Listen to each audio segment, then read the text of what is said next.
Hi everyone, Dr. Vince here, Dr. Jimmy here.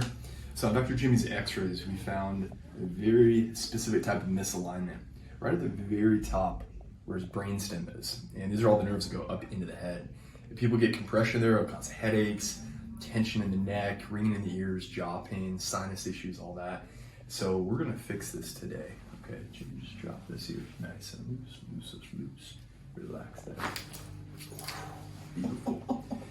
And that was our beautiful occiput. Now, also on his x-rays, he has a C1 on the right-hand side that we found was rotated. So we're gonna fix that right now. Just drop this, loose.